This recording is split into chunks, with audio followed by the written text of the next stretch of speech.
आसान है। Please sir.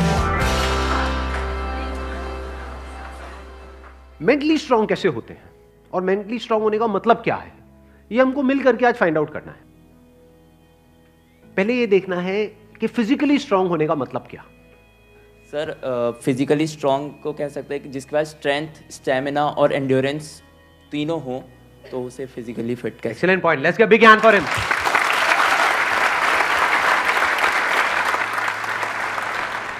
क्या हम ये कह सकते हैं उसकी मसल स्ट्रांग हो? हाँ, क्योंकि कुछ भी लिफ्ट करने के लिए, सही। वेट उठाने के लिए मसल्स का स्ट्रांग होना जरूरी है। मसल्स वीक होंगी तो आप नहीं कर पाओगे, है ना। जो ओवरऑल स्ट्रक्चर है उसमें बोन्स भी आ गई, मसल्स भी आ गई, वो स्ट्रांग होनी चाहिए, उसको हम फिजिकल स्ट्रेंथ बोल सकते हैं। अभी यही फंडे जो हम फिजिकल में देख रहे हैं, इसी को मेंटली देख करके और फिर समझने की कोशिश करेंगे स्टेप बाय स्टेप कि उसका मतलब क्या। कि फिजिकल स्टेमिना तो हमको समझ आता है कि फिजिकली हम जल्दी ना थके। कोई बंदा है उसने थोड़ा बहुत काम किया एकदम से थक गया तो इसका मतलब फिजिकली स्ट्रांग नहीं है। जैसे बहुत लोग होते हैं, जैसे ही अपनी फिजिकल ट्रेनिंग करते हैं, कुछ भी करते हैं, हल्का सा भी दर्द होता है तो छोड़ देते हैं, छुई मुई टाइप के, है ना। तो बड़ा दर्द हो रहा है, भाई दर्द नहीं होगा तो बनेगी कैसे, है ना। Right sir. तो हल्का सा भी कुछ होता है तो छोड़ देते हैं, एंड्योर नहीं कर पाते हैं पेन को। Yes sir. तो पेन को एंड्योर करने की जितनी हमारे अंदर पावर है उसको हम एंड्योरेंस बोल सकते हैं। सर मेरे हिसाब से फिजिकली स्ट्रांग होने का मतलब ये है कि सबसे बड़ी चीज़ ये है कि बीमारियों से दूर होना चाहिए उसे। अगर मतलब कई बार ऐसा होता है कि हमें फिजिकली स्ट्रांग दिख रहा है पर्सन, बट वो होता नहीं है। यानी कि एक बंदा हो सकता है वो फिजिकली हमको स्ट्रांग बाहर से दिख रहा हो और वेट भी बहुत अच्छा लिफ्ट कर रहा हो, और लेकिन उसकी इम्यूनिटी वीक हो। Yes sir. तो हम कह सकते हैं अंदर से वो बंदा कितना स्ट्रांग है।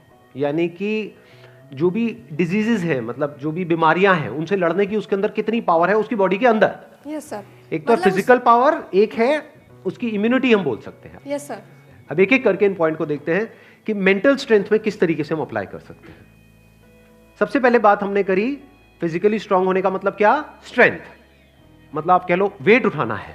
जैसे कहीं हम जा रहे हैं रेलवे स्टेशन पे, यहाँ पे, वहाँ पे, एयरपोर्ट पे, और अगर दोनों हाथ में पूरा भारी भारी पूरा भरा हुआ लगेज है, जैसा हम लोग इंडियंस ज़्यादातर लेकर के जाते हैं, लगेज बंदे से भारी होता है, सही है नहीं है? 3-3 बंदे बैठ बैठ करके उसको पैक कर रहे होते हैं घर पे, माँ चढ़ी होती है और साथ में बच्चे भी, बेटा तू भी आ जा, तू भी आ जा, पति अरे तू क्या देगा, इधर बैठ। सारे बैठे हुए हैं और उसको बंद कर रहे हैं, फिर उसको उठा रहे हैं, है ना। तो कहने का मतलब है कि अगर आपकी मसल स्ट्रांग है तो आप उठा लोगे, एफर्टलेसली उठा लोगे। इसी को तो फिजिकल स्ट्रेंथ कहेंगे।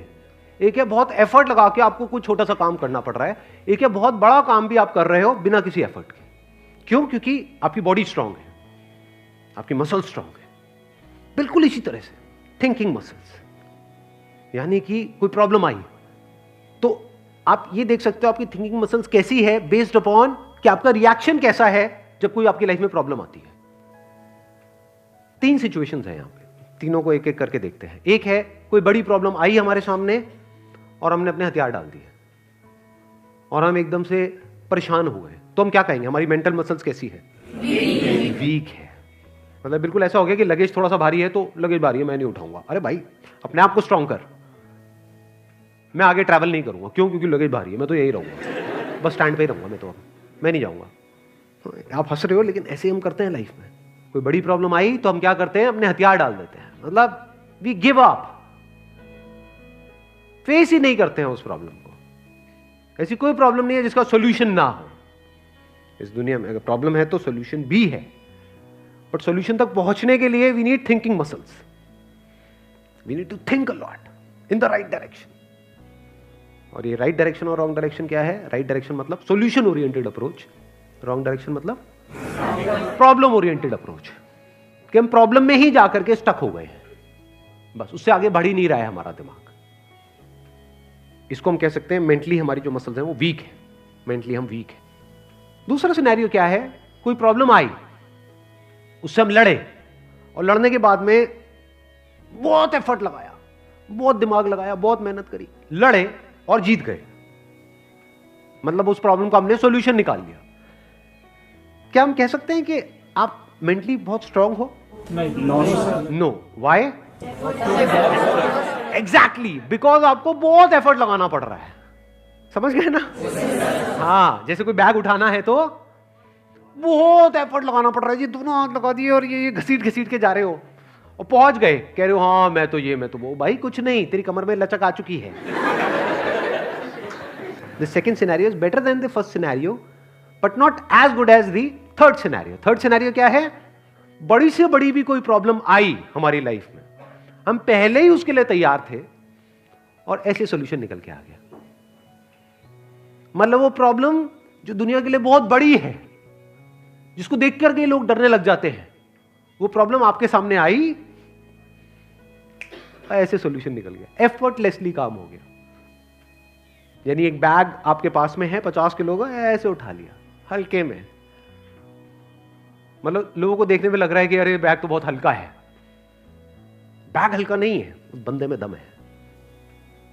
तो कैसे लाइफ की मुश्किल से मुश्किल प्रॉब्लम्स को भी आप आसान से आसान बना सकते हो? कितना आसान बना सकते हो कि ऐसा लगे अरे इस बंदे को तो कोई एफर्ट ही नहीं करना पड़ रहा है। उसी को तो कहेंगे मेंटल स्ट्रेंथ, मेंटली स्ट्रांग होना। इसको अगर मैं समअप करूं, जो भी अभी तक मैंने कहा है उसको एक लाइन के अंदर अंदर, तो वो क्या है? एक कैटेगरी होती है लोगों की जो सिंपल से सिंपल प्रॉब्लम्स को भी कॉम्प्लिकेटेड बना देते हैं अपने माइंड में।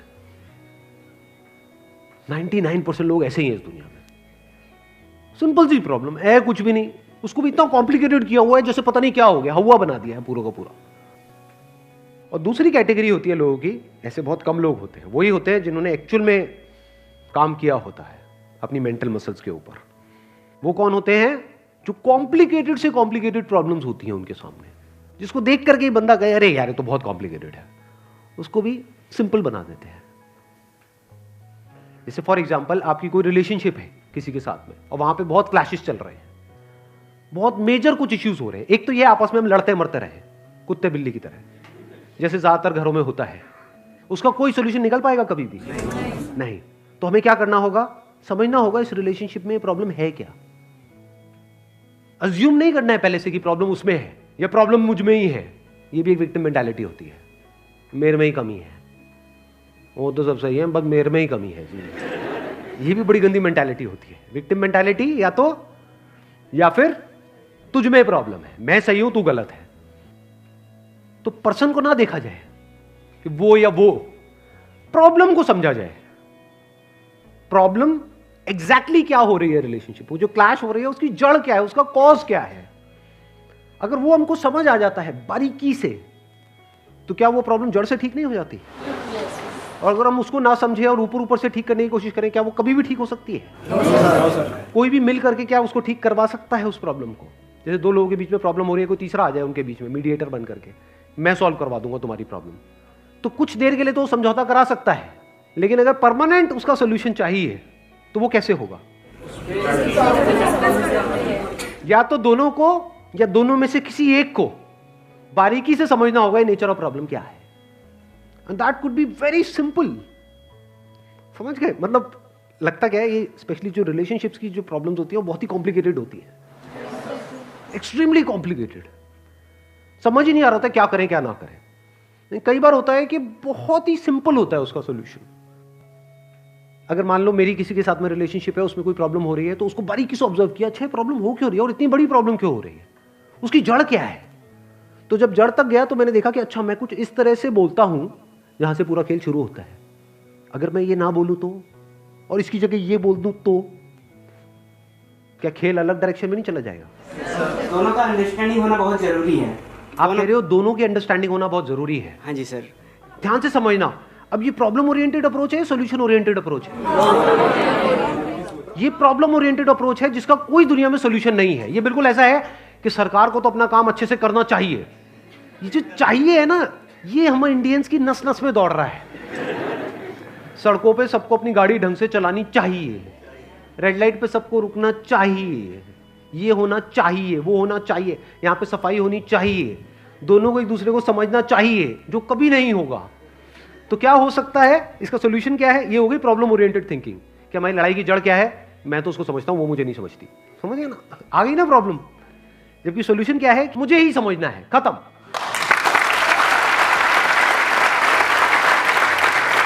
Thank you so much for coming.